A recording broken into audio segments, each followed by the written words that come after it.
गर्गाचार्य नावाचे मुनी आले. गर्गाचार्य आले याबद्दल जेव्हा नंद महाराजांना समजलं, त्यांनी गर्गाचार्य यांचं स्वागत करून त्यांना आपल्या घरी आणलेलं आहे आणि गर्गाचार्यांची सेवा केलेली आहे, बसायला आसन टाकून. तेव्हा गर्गाचार्य हे त्रिकालदर्शी मुनी आहेत. त्यांना माहीत होतं की भगवंताचा या ठिकाणी अवतार झालेला आहे. गर्गाचार्यांनी विचारलं, नंद, तुझ्या मुलाचं नाव काय ठेवलंय? तेव्हा नंद बाबांच्या लक्षात आलं की आपण आजपर्यंत आपल्या बाळाचं नामकरण संस्कारच केलेला नाही. आनंदामध्ये त्यांना लक्षच राहिलं नाही बाळाचं नामकरण करायचं. तेव्हा नंद बाबा म्हणतात, महाराज, तुम्हीच आम्हाला ही गोष्ट ध्यानात आणून दिली, तर एक काम करा, तुमच्याच हातून आमच्या बाळाचं नामकरण करू. तुम्ही आलाच आहात तर आता हे शुभ कार्य उद्याच या ठिकाणी तुमच्या हातून पार करू. आणि अगदी मोठ्या थाटामाटामध्ये मी फार मोठं आयोजन करतो आणि अगदी आनंदामध्ये मोठा उत्सव करून तुमच्या हातून आमच्या बाळाचं नामकरण करू. तेव्हा गर्गाचार्य म्हणतात की नंद, मी तुझ्या बाळाचं नामकरण करतो, पण जे तू म्हणत आहेस की अगदी मोठ्या उत्सवामध्ये आनंदाने थाटामाटात करायचं, तर असं काही करायचं नाही. नामकरण करायचं पण चोरून करायचं. चोरून का? कारण मी यादवांचा कुलपुरोहित आहे. त्यामुळं मी जर तुझ्या बाळाचं नामकरण केलं तर कंसाला असा कदाचित संशय येईल की तुझा मुलगा कदाचित वसुदेवांचा मुलगा आहे, असा कंसाला संशय येईल. आणि नंतर कंसाला संशय वाढला तर तुझ्या बाळावर संकट येऊ शकतं. म्हणून कंसापर्यंत ही बातमी जाऊ नये यासाठी आपण नामकरण करून चोरून. घरातले जे नौकर चाकर आहेत, दास दासी, यांना सुद्धा कळू दिलं नाही पाहिजे. फक्त आपण घरचे माणसं एवढेच आपण नामकरण करू. तेव्हा नंदबाबांनाही पटलं की आपल्या बाळाच्या सुरक्षेसाठी जर हे महत्त्वाचं असेल तर असंच करू म्हणाले. आणि गोशाळेमध्ये अगदी गुप्त रूपाने त्या ठिकाणी गर्गाचार्य मुनी यांच्या हातून कृष्ण आणि बलराम यांचं नामकरण संस्कार पार पडले आहे. नामकरण झाल्यानंतर मन गर्गाचार्य त्या ठिकाणी बसलेले पाहिले, आनंद विभरून भगवंताचं दर्शन करत आहेत. तेव्हा नंदबाबांनी विचारले, महाराज, तुम्ही आमच्या मुलाचं नामकरण केलं, याची दक्षिणा किती देणार, म्हणजे दक्षिणा किती घेणार? तुम्ही आम्हाला दक्षिणेविषयी काहीच विचारलं नाही की तुम्ही किती दक्षिणा देणार वगैरे. पण आता मी माझ्या मनानेच विचारतो, तुम्हाला काही दक्षिणा द्यावी लागेल तर किती द्यायची, किती घेणार? तेव्हा गर्ग म्हणतात, एकतर तुझ्या बाळाचं नामकरण करणं हे माझ्या भाग्यात मिळालं. मी स्वतःला खूप भाग्यवान समजतो आणि अशा थोर कामाचा जर मी मोबदला घेतला तर माझ्या परमार्थाला काय किंमत आहे? मी आज एवढा आनंदमग्न झालो आहे, एवढा आनंद मिळाला मला आज की हीच माझी दक्षिणा झाली, मला दुसरं काहीच नको. तेव्हा नंदबाबा म्हणतात, तुम्ही दक्षिणा तर घ्यायला नकार देताय, निदान माझ्या घरी जेवण करून तर जा. गर्गाचार्य म्हणतात की मी कोणाच्या घरचं खात नाही, कोणाच्या हातचं मी खात नाही. कारण पूर्वीच्या काळामध्ये जे त्यागी लोक होते, वैरागी होते, संन्यासी होते, साधू होते, ते कधी कोणाच्या हातचं खायचे नाहीत, कोणाच्या घरचं अन्न घ्यायचे नाहीत. ते स्वतःच्या हाताने अन्न शिजून खायचे. ते फक्त कोरडं धान्य घ्यायचे, त्याला शिधा म्हणतात. तर कारण त्याला सुद्धा एक कारण होतं, त्याला एक शास्त्र आहे. काय तर कधीही माणसाने कुणाच्याही घरचं अन्न खाऊ नये, कारण अन्नाच्या मार्फत दुर्गुण आपल्यामध्ये येत असतात. कारण आपल्याला माहीत नसतं की कोणाच्या घरची कमाई कशी आहे, पापाची आहे का पुण्याची आहे, आपल्याला माहीत नसतं. कोण कुठल्या मार्गाने कमावून आणतो, कोण कसा माणूस आहे, पापी आहे की पुण्यात्मक, कोणाच्या मनात कसे भाव आहेत, हे आपल्याला माहीत नसतं. म्हणून कुणाच्याही घरचं अन्न खाऊ नये, कारण अन्नाच्या मार्फत दुर्गुण येत असतात. याचं उदाहरण पाहायचं तर महाभारतामध्ये आलेलं आहे. भीष्म पितामह जेव्हा पांडवांना उपदेश सांगत होते तेव्हा तिथं द्रौपदी सुद्धा होती. ज्यावेळी भीष्म पितामह धर्मराजाला ज्ञान उपदेश देत होते त्यावेळी द्रौपदी हसली. तेव्हा भीष्म पितामह म्हणतात, द्रौपदी तू का हसलीस? कारण ज्या सभ्य घरच्या स्त्रिया आहेत ना, त्या विनाकारण कुठेही हसत नाहीत.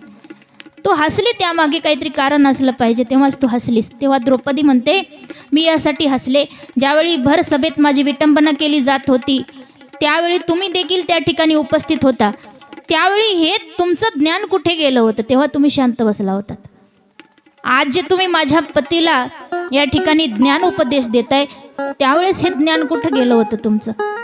त्यावेळेस भीष्म पितामह म्हणतात, द्रौपदी, त्यावेळेस मी कौरवांचं अन्न खात होतो. कौरवांचं अन्न खाऊन माझं रक्त दूषित झालेलं होतं. पण तुझ्या नवऱ्याने युद्धामध्ये मला बाण मारले ना, सगळं रक्त वाहून गेलं शरीरातलं.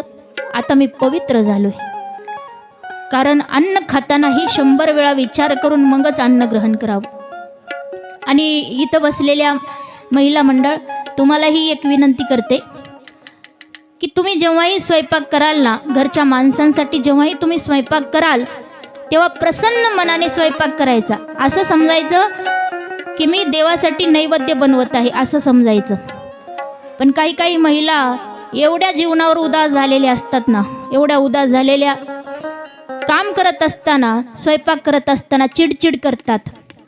मनामध्ये त्यांना क्रोध येतो, चिडचिड करत असतात. उगच बाई झाले ग, किती दिवस काम करू, किती दिवस आयुष्यात असंच आहे, कुठलं पाप केलं होतं म्हणून बाईच्या जन्माला आले, अशा चिडचिड चिडचिड करत, शिव्या देत, आदळ आपट करत स्वयंपाक करतात.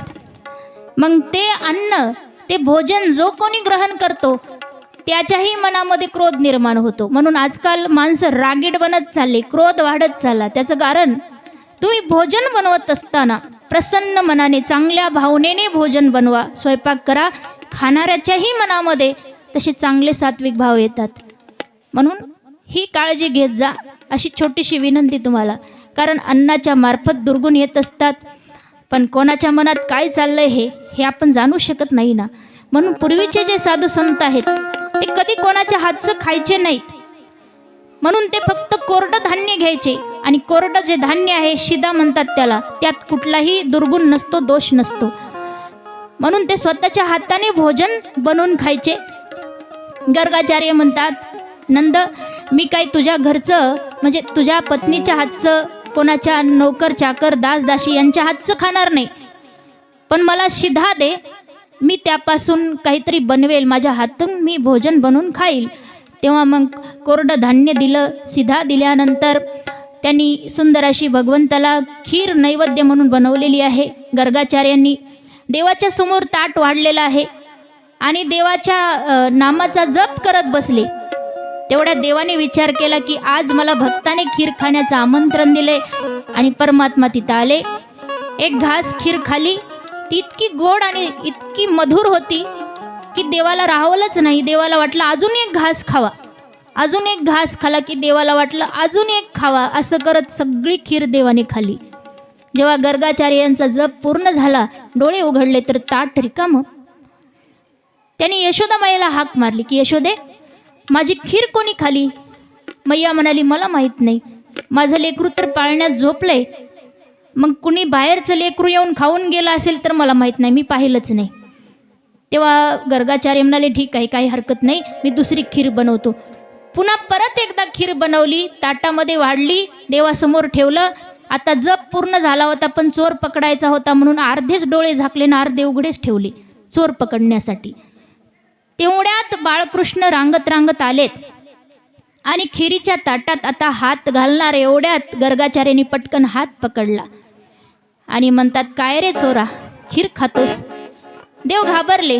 गर्गाचार्य म्हणतात, देवा घाबरू नका, मी तुम्हाला शिक्षा फार मोठी देणार नाही, छोटीशी शिक्षा देणार. देव म्हणाले, कुठली शिक्षा देणार? गर्ग म्हणतात, देवा आता तुम्हाला ही शिक्षा आहे की माझ्या मांडीवर बसायचं आणि माझ्या हातून खीर खायची. देव म्हणाले, ही शिक्षा नसून ही तर मजा आहे, माझ्यासाठी तर आनंद आहे. आणि देव गर्गाचार्यांच्या मांडीवर बसले आणि गर्गाचार्य स्वतःच्या हाताने देवाला खीर खाऊ घालतात. विचार करा, किती सुंदर दृश्य आहे, कल्पना करून बघा. जो संपूर्ण जगाला खाऊ घालतो ना, त्याला गर्गाचार्य खीर खाऊ घालत आहेत स्वतःच्या हाताने.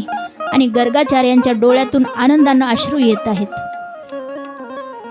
आणि असे भगवंताचं अलौकिक रूप, अलौकिक दर्शन पाहून गर्गाचार्य आनंद विभोर होऊन तिथून निघून जातात. आता भगवान परमात्मा हळूहळू चालण्याचा प्रयत्न करतात.